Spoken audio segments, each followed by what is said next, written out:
Qu'est-ce qui vous empêche de faire et de devenir ce que vous êtes réellement capable d'être? Ce n'est presque jamais un manque de capacité, d'intelligence ou d'opportunité. Ce qui vous freine est quelque chose de plus silencieux, de plus constant et de plus persuasif qu'il n'y paraît. C'est une force qui agit avant même le passage à l'action, qui affaiblit votre courage avant même que vous n'essayiez. Cette force a un nom, la peur. La peur réduira votre monde, à moins que vous n'appreniez à la traverser. C'est précisément le sujet de cette vidéo, cessez d'obéir à votre peur. Les stoïciens ont compris quelque chose que presque personne n'accepte aujourd'hui. Soit vous entraînez votre esprit, soit votre esprit finit par vous dominer. Car la peur ne disparaît pas lorsque la vie devient plus facile. Elle disparaît lorsque vous cessez de vous soumettre à elle. Vous allez apprendre à répondre différemment à la peur, non pas avec impulsivité, mais avec une discipline mentale appliquée à la vie réelle, au quotidien. L'insécurité n'est pas ce que vous êtes. Elle grandit lorsque vous reculez, lorsque vous évitez d'agir. Mais dès l'instant où vous apprenez à réagir autrement dans votre travail, dans vos décisions, dans les conversations difficiles du quotidien, quelque chose change. Votre attitude change. Votre fermeté s'impose, et les décisions difficiles cessent d'être constamment repoussées à plus tard. Celui qui vainc sa peur intérieure ne pense plus de la même manière. Il refuse de vivre avec une peur qui lui dicte ses ordres en permanence. Vous pouvez vivre de cette même façon, non pas en feignant le courage, mais en construisant une véritable force mentale. Alors retenez ceci. N'attendez pas que la peur disparaisse. Traversez-la. Ne cherchez pas à vous protéger excessivement. Prenez position. Et cessez de mettre votre propre vie en suspens en attendant de vous sentir prêt. Maintenant, commençons. Méthode 1, vous contre vous-même. La plupart des gens pensent que le plus grand obstacle de leur vie se trouve à l'extérieur, dans le jugement des autres, dans la peur de se tromper en public, dans cette sensation inconfortable de paraître plus petit qu'ils ne le voudraient lorsqu'ils essaient quelque chose de nouveau. Pourtant, presque personne ne réalise que tout cela se produit avant même le moindre passage à l'action, entièrement à l'intérieur de son propre esprit. Le véritable affrontement ne commence pas lorsque vous vous exposez. Il commence à la seconde même où vous envisagez de vous exposer. Avant même de poser les pieds dans la réalité, vous vous rétractez. Vous anticipez des scénarios, vous imaginez des regards, vous sentez votre estomac se nouer. Vous entendez des critiques que personne n'a formulées. Vous inventez des phrases qui n'ont jamais été prononcées. Vous construisez des rejets qui n'existent pas encore. Et dans ce processus silencieux, vous transformez un simple pas en un lourd fardeau émotionnel, tout en réduisant votre propre capacité d'action sans que personne n'ait besoin de dire quoi que ce soit. Personne ne vous a bloqué. Personne ne vous a empêché d'avancer. C'est vous qui vous êtes arrêté. Voilà le rôle de la peur dans notre vie, créer le climat parfait pour que l'esprit commence à travailler contre nous en silence. La peur ne crie pas. Elle argumente. Elle ne pousse pas. Elle persuade. Elle ne vous effraie pas directement. Elle vous convainc. L'esprit agit alors comme un juge sévère qui ne présente que des accusations, jamais des possibilités. Il vous dit que vous n'êtes pas prêt, que vous allez échouer, que vous allez paraître ridicule, que ce n'est pas le bon moment. Et le plus dangereux dans tout cela est que ces pensées semblent toujours raisonnables. Rien de ce que votre esprit vous dit ne paraît absurde. Cela semble responsable. Cela semble prudent. Cela ressemble à quelqu'un qui cherche à vous protéger. Mais ce n'est pas de la protection. C'est une forme de limitation. La peur ne cherche pas à vous détruire. Elle cherche à vous maintenir confortablement dans l'endroit même qui vous limite déjà. C'est précisément pour cela qu'elle est si convaincante. Vous ne vous bloquez pas parce que vous êtes incapable. Vous vous bloquez parce que vous commencez à traiter la peur comme si elle était du bon sens. Les stoïciens étaient très clairs à ce sujet. Ils enseignaient que ce n'est pas ce qui nous arrive qui nous fait tomber, mais l'histoire que nous nous racontons à propos de ce qui nous arrive. Autrement dit, le problème ne vient pas de l'extérieur. Il naît dans le dialogue intérieur que vous acceptez sans le remettre en question. Observez le schéma. Vous ne pensez pas « je vais essayer ». Vous pensez « et si cela tournait mal ?» Vous ne pensez pas « je vais apprendre ». Vous pensez « et si je me ridiculisais ?» Vous ne pensez pas « cela pourrait bien se passer ». Vous pensez « cela pourrait me coûter cher ». Et voilà, la lutte a déjà commencé. Non pas contre le monde, mais entre vous et vous-même. Pensez à la manière dont cela fonctionne dans la vie réelle. Deux personnes font face à la même décision difficile. L'une pense « si je me trompe, cela prouve que je ne suis pas assez bon ». L'autre pense « si je me trompe, cela fait partie du processus ». La situation extérieure est exactement la même. Mais leur destinée intérieure est complètement différente. L'une se paralyse. L'autre avance.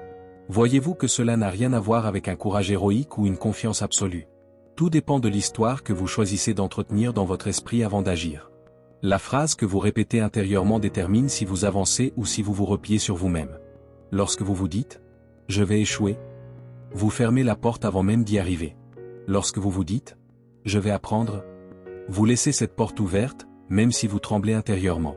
Ce n'est pas de la pensée positive. C'est un commandement mental. La peur n'est pas un signal qui vous dit de vous arrêter. La peur est un signal qui indique qu'il y a quelque chose d'important en jeu. Le problème commence lorsque vous traitez la peur comme un ordre plutôt que comme une sensation passagère. Grandir n'exige pas un courage absolu. Cela exige simplement de cesser d'obéir automatiquement à tout ce que votre esprit vous dit lorsqu'il se sent inconfortable. Ce n'est pas le monde contre vous. Ce ne sont pas les autres contre vous. C'est vous qui décidez si vous continuez à croire les pensées qui vous rétrécissent ou si vous adoptez une posture intérieure plus solide, même sans garantie, même sous pression. Alors faites ceci dès maintenant. Observez les domaines où vous abandonnez mentalement avant même d'essayer concrètement. Où êtes-vous en train de trop vous protéger, par conséquent, de moins vivre? Ou traitez-vous encore la peur comme un conseil? Dans votre santé? Dans vos finances? Dans vos relations? Car lorsque vous commencez à identifier ces points, quelque chose change réellement. Vous cessez de vivre en mode défense et vous commencez progressivement à vivre en mode choix. Dans votre santé, vous réalisez que ce n'était pas un manque de temps. C'était la peur de commencer et d'échouer. Et le jour où vous décidez de vous entraîner, de faire de l'exercice même lorsque vous n'en avez pas envie, votre corps répond. L'énergie revient. La confiance grandit. Non pas parce que cela est devenu facile, mais parce que vous avez cessé de fuir. Dans vos finances, vous comprenez que ce n'était pas de la malchance. C'était de la procrastination. La peur de regarder les chiffres. La peur d'assumer vos erreurs. La peur de changer vos habitudes. Et lorsque vous affrontez cela, même si c'est inconfortable, votre vie commence à changer. L'ordre s'installe à l'extérieur parce que l'honnêteté s'est installée à l'intérieur. Dans vos relations, vous découvrez qu'une grande partie de ce que vous appeliez la peine était en réalité qu'un silence forcé. La peur de dire non. La peur d'imposer des limites. La peur de perdre quelqu'un. Et au moment où vous commencez à vous affirmer, quelque chose de surprenant se produit. Les relations deviennent plus légères, plus authentiques, plus faciles à maintenir. Voilà ce qui se produit lorsque vous commencez à remettre de l'ordre dans votre vie. Lorsque vous cessez de traiter la peur comme de la sagesse, la vie recommence à avancer. Non pas parce que la peur a disparu, mais parce qu'elle a cessé de commander. Vous ressentez l'inconfort, mais vous ne reculez plus. Vous percevez l'insécurité, mais vous ne lui obéissez plus. Vous écoutez votre esprit, mais c'est vous qui prenez la décision. Et c'est là le véritable tournant. Lorsque vous comprenez que le monde n'a jamais été le problème. La lutte a toujours été intérieure.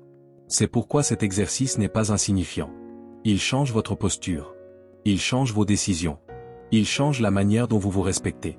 Écrivez dans les commentaires, non pas pour prouver quoi que ce soit à qui que ce soit, mais pour marquer un engagement envers vous-même. Je ne vais plus me battre contre moi-même. Car lorsque cette guerre intérieure prend fin, vous ne devenez pas une autre personne. Vous devenez enfin vous-même. Méthode 2, tu ne seras pas ici pour toujours. Souviens-t'en pour commencer à vivre. Laisse-moi te poser une question directe. Lors de ton dernier jour sur cette terre, combien de tes talents mourront avec toi? Combien d'idées seront restées uniquement dans ton esprit? Combien de dons que tu portes depuis l'enfance auront été sans cesse reportés parce que ce n'est pas encore le bon moment? Combien de choses avais-tu envie d'apprendre?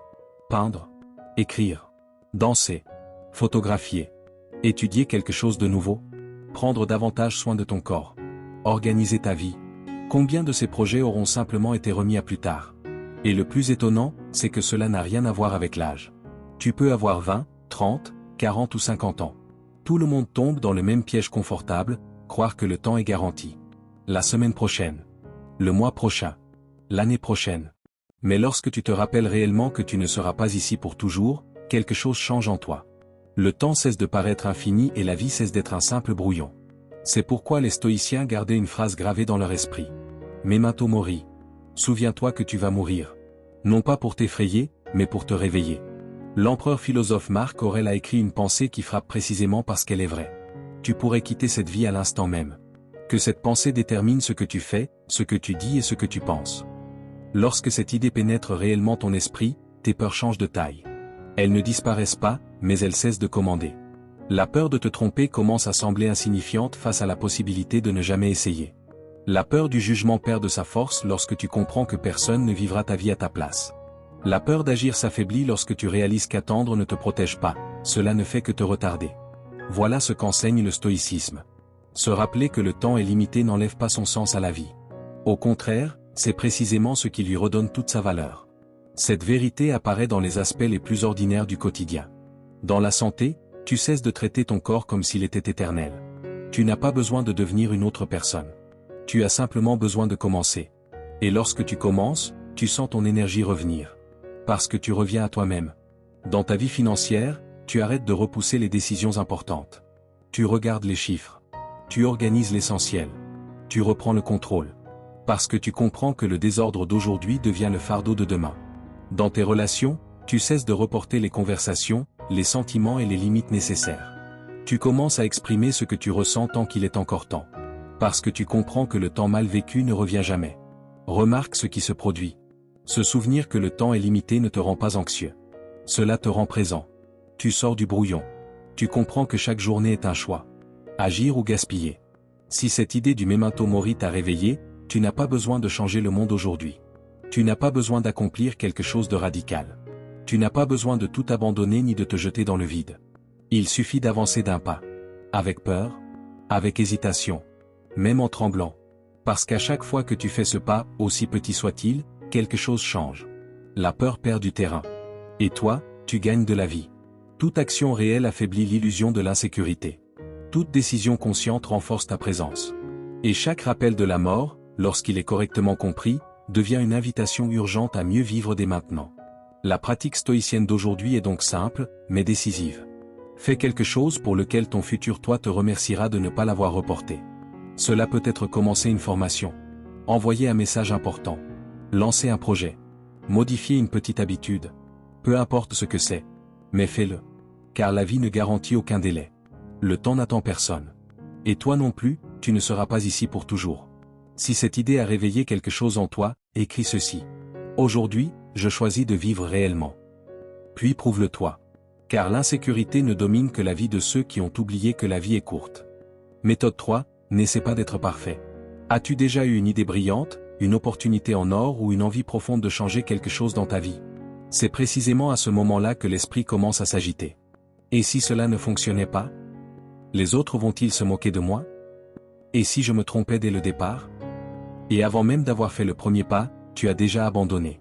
Non pas parce que tu en étais incapable, mais parce que tu pensais devoir le faire parfaitement. Chercher la perfection ressemble à une force, mais dans la pratique, c'est l'un des plus grands obstacles à l'action. Le perfectionnisme est une prison extrêmement bien déguisée. À l'extérieur, il ressemble à de l'exigence. À l'intérieur, c'est simplement la peur qui te demande de ne pas bouger. Les stoïciens ne demandaient jamais « As-tu tout fait parfaitement ?» Épictète posait une question beaucoup plus honnête. « As-tu avancé ?» Car la perfection paralyse. Le progrès, lui, libère. Lorsque tu crois que tu ne peux agir qu'une fois prêt, confiant et irréprochable, tu reportes ta propre vie. Et cette attente d'un moment idéal qui n'arrive jamais te vole progressivement ton temps, ton énergie et ta confiance. L'esprit commence alors à te répéter « Je devrais être meilleur.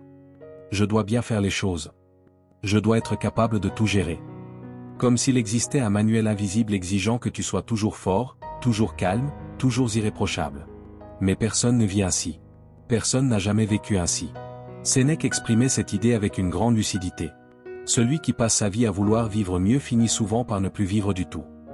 Réfléchis au domaine de ta vie où cela se produit sans même que tu t'en aperçoives. Dans le domaine de la santé, tu ne commences pas à prendre soin de toi parce que tu crois avoir besoin des chaussures parfaites, de l'abonnement au meilleur gymnase, du programme idéal ou d'un entraînement 6 fois par semaine.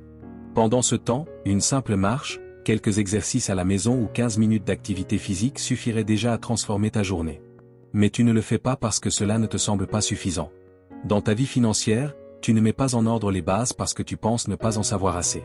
Tu ne maîtrises pas encore tous les concepts liés aux investissements, aux intérêts ou aux placements. Alors tu préfères ne rien faire. Et le résultat est simple, tu restes au même endroit. Non pas par manque de capacité, mais par peur de commencer. Dans tes relations, tu gardes souvent tes émotions pour toi parce que tu crains de ne pas trouver les mots justes. Tu as peur de créer un conflit. Tu as peur de paraître excessif. Et à force de vouloir dire les choses parfaitement, tu finis par ne rien dire du tout. Pendant que tu cherches à être irréprochable, la vie continue de passer. L'objectif principal du stoïcisme n'est pas d'être parfait. C'est d'être libre. Libre de la peur de vivre. Tu n'es pas ici pour jouer une version idéalisée de toi-même. Tu es ici pour vivre, apprendre et grandir, même lorsque tu trembles. Alors prends un instant. Regarde-toi avec davantage d'honnêteté et pose-toi cette question. Suis-je en train de rechercher le progrès ou simplement d'essayer de paraître irréprochable? Si c'est le progrès que tu recherches, continue. Même si tu trébuches. Même si tu te trompes. Même si tu es encore loin de l'idéal.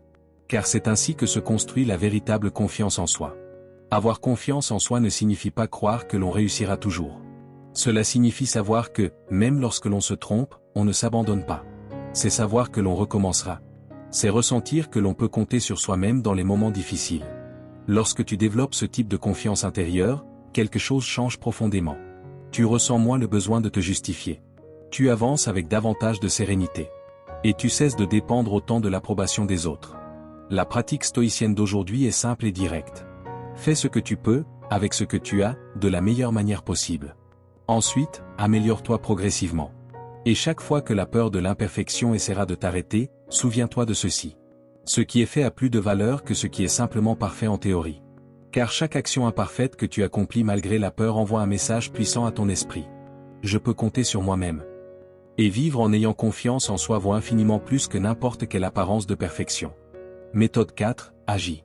C'est ainsi que tu laisses la peur derrière toi. Laisse-moi te faire une confession.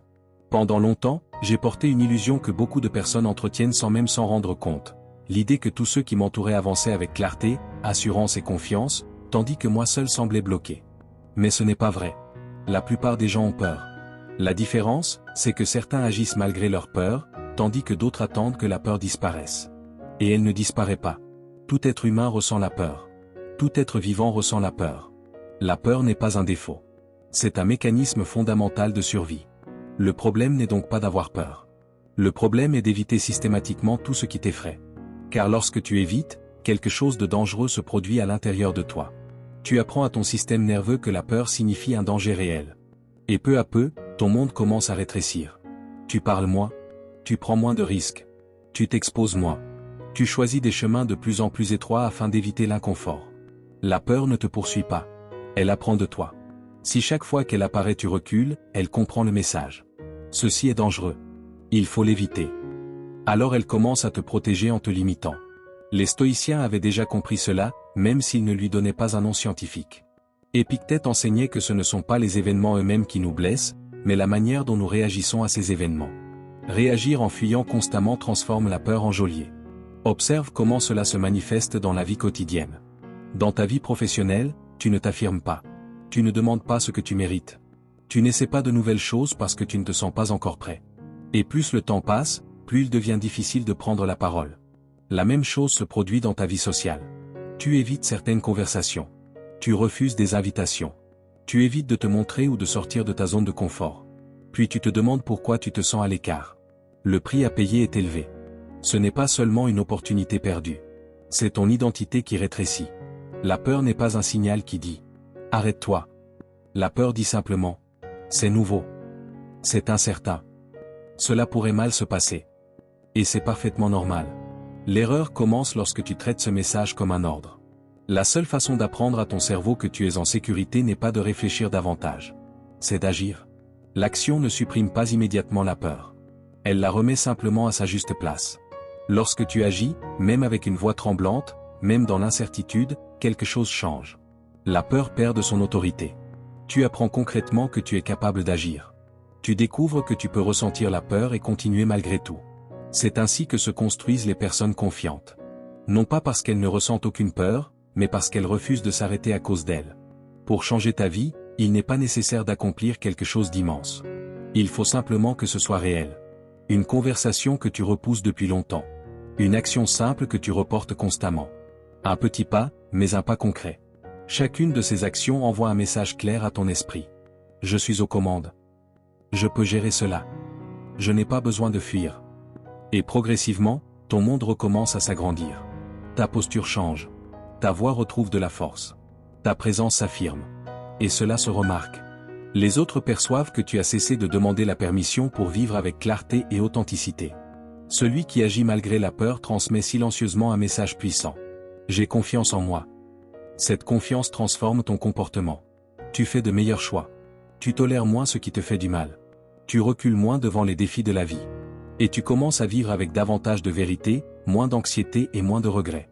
Ce n'est pas l'absence de peur. C'est l'autorité sur la peur. La pratique stoïcienne d'aujourd'hui est simple. Fais quelque chose que tu évites depuis longtemps par peur, même si cela te paraît insignifiant. Une conversation. Une décision. Une prise de position. Accomplis cette action que tu sais devoir entreprendre. Non pas pour prouver quoi que ce soit aux autres, mais pour te démontrer à toi-même que tu n'es pas prisonnier de tes sensations ou de tes émotions passagères. Et lorsque la peur apparaîtra, souviens-toi de ceci. Elle n'est pas venue pour t'arrêter. Elle est venue pour te mettre à l'épreuve. Et si cette idée résonne en toi, écris ceci. J'agis, même avec peur. Car chaque fois que tu passes à l'action, la peur reste derrière toi. Et toi, tu avances. Méthode 5, l'insécurité ne vit pas seulement dans l'esprit. L'insécurité ne réside pas uniquement dans la tête. Elle pèse sur le corps, tend les épaules, comprime la poitrine, vole le sommeil. Elle épuise avant même que la journée ne soit terminée. Très souvent, tu essaies de tout résoudre mentalement, en réfléchissant, en analysant, en cherchant des explications. Mais tu ignores l'endroit où la peur se manifeste le plus intensément, le corps. Lorsque la vie est confuse à l'intérieur, les bases sont souvent négligées à l'extérieur. Tu dors mal. Tu manges n'importe comment. Tu passes toute la journée assis. Tu respires superficiellement. Tu ne bouges presque pas. Tu n'as aucune routine stable. Puis tu te demandes pourquoi tu te sens anxieux, insécure, irritable et incapable de voir les choses clairement. Les stoïciens étaient remarquablement simples sur ce point. Ils savaient qu'un esprit confus habite presque toujours un corps abandonné. Non par manque d'intelligence, mais par manque de soins fondamentaux. C'est ici qu'une ancienne maxime prend tout son sens. Un corps sain, un esprit sain. Ou, plus précisément, un esprit équilibré dans un corps entretenu. Cette idée n'a jamais été une question d'esthétique, de performance ou d'apparence. Elle a toujours concerné l'état intérieur. Lorsque le corps est épuisé, déséquilibré, privé de rythme et de récupération, l'esprit perd sa clarté, sa patience et sa fermeté. Tu réfléchis moins bien. Tu réagis davantage. Tu tolères moins. Et tu finis par appeler cela un problème émotionnel alors que, bien souvent, il s'agit d'un problème physique. Tu dors mal et tu crois être démotivé. Tu te nourris mal et tu crois être anxieux. Tu ne bouges pas assez et tu penses avoir perdu le contrôle de ta vie. Les stoïciens ne séparaient pas ces dimensions. Pour eux, le corps et l'esprit formaient un seul et même système. C'est pourquoi ils ne commençaient pas par de grandes théories. Ils commençaient par les fondations. Tu n'as pas besoin d'un programme sophistiqué. Tu as besoin de revenir à l'essentiel. Dormir un peu mieux, boire davantage d'eau. Faire bouger ton corps chaque jour, même modestement. Manger avec plus d'attention, sans culpabilité. Ces petits gestes accomplissent quelque chose de puissant. Ils envoient un message clair à ton système nerveux. Tout est sous contrôle. Tu es en sécurité. Et lorsque le corps reçoit ce message, l'esprit cesse de crier. Beaucoup de personnes essaient d'échapper à l'insécurité et à l'anxiété en cherchant des raccourcis. L'alcool pour se détendre. Une surstimulation permanente pour se distraire. N'importe quoi pour éviter de ressentir ce qui se passe réellement. Mais cela ne fait que repousser le problème. Ce qui anesthésie aujourd'hui présente toujours la facture demain. Lorsque tu prends soin des bases, quelque chose change. Et ce changement se produit silencieusement. Le corps ralentit. La respiration devient plus profonde. Et l'esprit suit naturellement ce mouvement. Tu ne deviens pas invincible. Tu deviens plus stable. Et la stabilité représente déjà la moitié de la force émotionnelle. Réfléchis un instant. Combien de crises commencent après plusieurs mauvaises nuits de sommeil? Combien de mauvaises décisions sont prises lorsque le corps est épuisé? Combien de conflits naissent simplement de la faim, de la tension accumulée ou de la fatigue? Revenir à l'essentiel n'est pas reculer. C'est construire des fondations solides. Il est difficile d'avoir l'esprit clair lorsque le corps est en détresse. Il est difficile d'affronter la peur lorsque l'on vit dans un état constant d'épuisement physique. Le stoïcisme n'a jamais consisté à tout supporter jusqu'à la limite. Il a toujours consisté à vivre avec suffisamment d'ordre intérieur pour ne pas s'effondrer de l'intérieur. Car lorsque les fondations s'écroulent, la force émotionnelle disparaît avec elle. La pratique stoïcienne d'aujourd'hui est simple, presque humble. Prends soin de l'essentiel avant d'essayer de résoudre tout le reste. Dors un peu mieux cette nuit. Marche quelques minutes. Mange avec davantage d'attention. Prends plusieurs respirations profondes au cours de la journée. Cela peut sembler insignifiant. Mais ce n'est pas le cas. C'est structurel. Car lorsque le corps commence à se sentir en sécurité, l'esprit cesse de crier. Et lorsque la peur perd son ancrage physique, elle perd aussi une grande partie de sa force. Si cette réflexion résonne en toi, écris ceci. Je vais revenir à l'essentiel. Car parfois, la plus grande évolution ne consiste pas à ajouter davantage de choses à sa vie. Elle consiste simplement à cesser d'ignorer ce qui t'a toujours soutenu. Méthode 6, la rigidité te brise. Apprends à t'adapter. Presque personne ne s'en rend compte, mais la rigidité n'est rarement de la force. Elle naît de la peur. Ce n'est pas un excès de discipline. Ce n'est pas un caractère difficile. Ce n'est pas simplement une manière d'être. C'est la peur qui tente de créer une illusion de contrôle. Lorsque tu sens que quelque chose risque d'échapper à ton contrôle, ton esprit réagit de la seule manière qu'il connaît. Il sert tout. Tes pensées, tes habitudes, tes opinions, tes attentes. Tu te durcis intérieurement pour ne pas ressentir l'inconfort de l'incertitude, de ce qui pourrait arriver ensuite. Et pendant un moment, cela semble fonctionner. Lorsque tu restes uniquement dans ce que tu connais déjà, dans ce que tu maîtrises, dans ce qui paraît prévisible, la peur devient plus silencieuse. Non pas parce qu'elle a disparu, mais parce que tu as cessé de toucher aux situations qui la réveillent. La rigidité devient alors un accord silencieux avec la peur. Je ne m'expose pas, et toi, tu ne m'effraies pas. Mais cet accord n'apporte pas la paix. Il apporte le rétrécissement. Peu à peu, tu commences à confondre le contrôle avec la sécurité. Tu confonds la routine avec la stabilité. Tu confonds la rigidité avec la maturité émotionnelle. Pourtant, ce qui se passe réellement est plus simple et plus douloureux. Tu cesses de grandir pour éviter l'inconfort. Ce n'est pas de la force. C'est une surprotection. Et chaque fois que tu choisis de te protéger excessivement, une partie de ta vie devient plus petite. D'abord à l'intérieur, puis à l'extérieur. Tu te limites progressivement. Tu réduis tes ambitions. Tu évites les confrontations. Tu abaisses le niveau de ce que tu crois capable de supporter. Jusqu'au jour où la vie change sans te demander ton avis. Un projet qui échoue. Un changement imprévu. Un licenciement inattendu. Une relation qui évolue ou qui prend fin. Une critique qui touche précisément l'endroit que tu refusais de regarder. Et à ce moment-là, celui qui vit dans la rigidité souffre davantage. Non pas parce que le problème est plus grave, mais parce qu'il ne sait plus s'adapter. Celui qui est dominé par la peur ne sait pas céder. Il ne sait pas se réajuster. Il ne sait pas respirer au cœur du changement. Lorsqu'il ne peut plus maintenir l'illusion de la perfection, il tombe dans une logique extrême. Soit il contrôle tout, soit il s'effondre intérieurement. Vois-tu comment la peur agit ici? Elle n'apparaît jamais en disant « Aie peur ». Elle apparaît en disant « Ne perds surtout pas le contrôle ». Les stoïciens voyaient cela avec une grande clarté. Marc Aurèle se rappelait constamment que la vie est mouvement. Et que résister à ce qui change ne produit qu'une souffrance inutile. Résister, au fond, c'est essayer de figer la vie par peur d'avoir à la vivre en mouvement. La véritable force ne consiste pas à devenir une pierre. Elle consiste à pouvoir se plier sans se briser. Et cela apparaît de manière très concrète dans la vie quotidienne. Dans les relations, la rigidité se manifeste lorsque tu as besoin que tout se déroule selon tes propres conditions. Lorsque tu n'écoutes plus. Lorsque tu refuses de faire des compromis.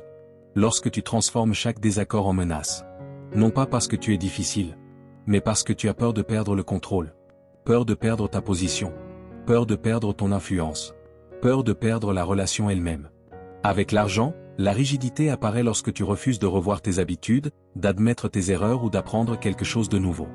Tu préfères persister dans une erreur familière, parce que la corriger exige d'affronter la peur de regarder ton propre désordre en face. Au travail, la rigidité se manifeste lorsque tu as besoin d'avoir toujours raison.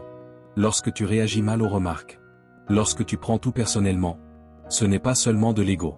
C'est souvent la peur de ne pas être à la hauteur. Et cette dynamique apparaît également de façon très claire dans la santé et l'alimentation. Peut-être même davantage que dans n'importe quel autre domaine. La rigidité surgit lorsque la peur entre en scène. La peur d'échouer. La peur de ne pas tenir sur la durée. La peur de tout gâcher une fois de plus. Dans tous ces cas, le schéma reste identique. La peur réclame du contrôle. Le contrôle se transforme en rigidité. Et la rigidité finit par te briser de l'intérieur. Épictète enseignait que ce ne sont pas les événements qui nous blessent, mais la manière dont nous nous y accrochons. Et plus nous avons peur, plus nous nous agrippons. C'est là que commence la souffrance. Car la vie est faite de changements, d'ajustements et d'incertitudes. Apprendre à vivre ne consiste donc pas à tout contrôler. Cela consiste à développer la capacité de s'adapter sans perdre son équilibre intérieur. La souplesse n'est pas une faiblesse. C'est une forme supérieure de force. La rigidité casse. L'adaptation construit. Et souvent, la véritable liberté commence le jour où tu cesses d'exiger que la vie se conforme à tes attentes pour apprendre à avancer avec elle. La rigidité est cette tension excessive qui tente d'empêcher la vie de bouger. Être flexible ne signifie pas être faible. C'est cesser d'obéir automatiquement à la peur. C'est comprendre que s'adapter ne signifie pas perdre son identité. C'est préserver son énergie. C'est continuer à avancer même lorsque le terrain change sous nos pieds. Lorsque tu apprends à suivre le mouvement de la vie, quelque chose de très concret se produit, la peur perd de son pouvoir. Non pas parce qu'elle a disparu, mais parce qu'elle a cessé de décider à ta place. Tu stresses moins. Tu réagis mieux. Tu récupères plus rapidement lorsque quelque chose tourne mal. Tu cesses de te briser chaque fois que la réalité ne suit pas le scénario que tu avais imaginé. Cela ne signifie pas vivre sans direction. Cela signifie avoir une direction sans rigidité. C'est du courage appliqué au quotidien. Alors observe honnêtement les endroits où tu es devenu trop rigide par peur de perdre le contrôle. Observe où tu te raidis alors qu'il faudrait simplement t'ajuster. Lorsqu'une situation ne se déroule pas comme prévu, un stoïcien ne se fiche pas. Il ne s'effondre pas. Il s'adapte et continue. Non parce qu'il est froid ou insensible, mais parce qu'il refuse de laisser la peur commander sa vie. Et souviens-toi de ceci. Quand la peur gouverne, tu te durcis. Quand tu apprends à t'adapter, la peur perd son autorité. C'est ainsi que l'on cesse d'avoir peur sans avoir besoin de jouer au courageux. Si tu regardes avec honnêteté tout ce que nous avons parcouru jusqu'ici, tu remarqueras un schéma simple. La peur n'a jamais réellement essayé de te détruire. Elle a seulement essayé de te contrôler. Parfois en te poussant à fuir. Parfois en te rendant rigide. Parfois en te convainquant d'attendre. De te surprotéger. De ne pas t'exposer. Et plus tu lui as obéi, plus ta vie s'est rétrécie. Ce qui change n'est pas l'absence de peur. C'est ton attitude face à elle. Lorsque tu agis malgré l'incertitude. Lorsque tu acceptes la possibilité de te tromper. Lorsque tu te rappelles que le temps est limité. Lorsque tu prends soin des choses essentielles. Lorsque tu apprends à t'ajuster plutôt qu'à te raidir. Alors la peur perd son poste de commandement. Elle continue d'exister. Mais elle cesse de décider pour toi. C'est à ce moment-là que la vie commence à se débloquer. Tu ne deviens pas quelqu'un qui n'a jamais peur. Tu deviens quelqu'un de présent. Quelqu'un qui ne s'abandonne pas face à l'inconfort. Quelqu'un qui cesse de vivre en mode défensif. Et qui commence à vivre en mode choix. Et cela transforme ta posture. Tes relations. Tes décisions. Et surtout, le respect que tu as pour toi-même. Alors ne garde pas cette réflexion comme une simple idée inspirante. Utilise-la comme un repère. Observe où la peur dirige encore ta vie. Où tu te durcis. Où tu repousses les choses. Où tu fuis. Où tu te protèges excessivement. Et commence modestement. Mais commence consciemment. Car cesser d'avoir peur ne signifie pas devenir un héros. Cela signifie simplement arrêter de laisser la peur décider de ta vie à ta place. Si cette réflexion t'a mis en mouvement, écris cette phrase. Aujourd'hui, j'arrête de me protéger excessivement et je commence à vivre. Puis passe à l'action. Même avec la peur. Même avec le doute. Même sans certitude. Car chaque fois que tu avances malgré la peur, tu récupères un peu plus de ta liberté.